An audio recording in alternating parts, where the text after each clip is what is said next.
So I'm with Jennifer Susinski, who's a customer advocacy and experience manager at HPE and an expert in advocacy.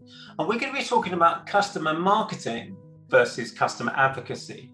So hi, Jennifer. So what's the difference? So for me, and this is a great topic, I think it's super relevant.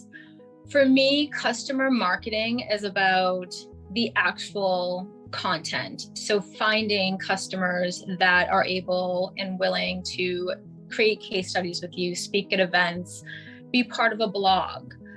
Customer advocacy happens before customer marketing, or in my head, it should happen before customer marketing.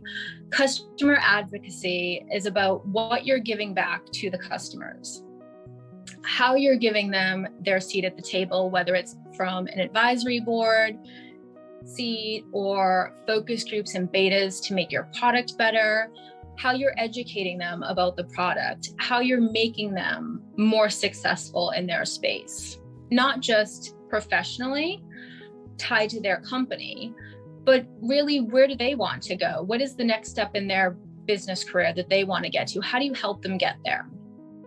So I truly believe if you do your customer advocacy bit really, really well, your customer marketing funnel will always be full. There will always be customers that you will be able to source and move them to being your vocal champions. If you lead with only what you want out of your customers, that relationship will be very short-lived. So I think it is important to take a step back and figure out, as a company, how do we build a program that we are investing in long-term relationships with our customers? And I think that's where the advocacy bit is the shining star.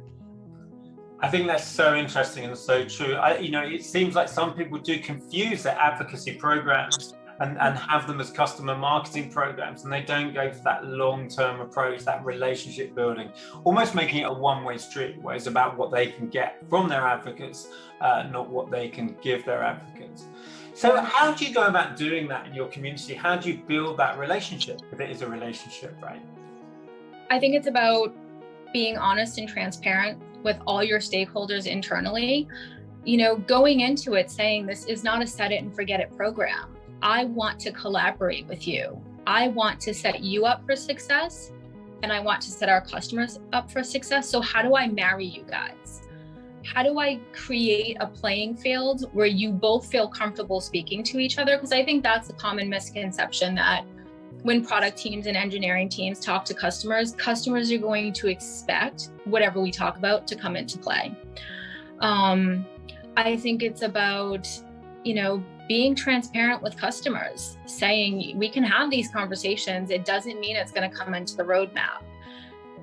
Once that trust is built, solid relationships can be formed. And once the solid relationship is formed, it's very highly unlikely that it's just going to disappear. But if I built that one-way street where I'm only constantly asking from a customer who has his own day job or her own day job, they are busy, they are going to start saying no. And maybe not because they don't want to do something for me, but really just their bandwidth doesn't allow it.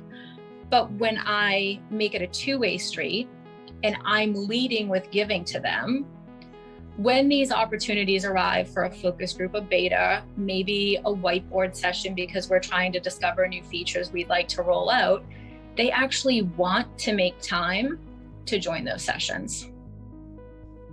So interesting. It really is an authentic relationship. A lot of companies talk about relationships, but really they're talking about kind of relationship with a logo or relationship with the tone of voice or the marketing material.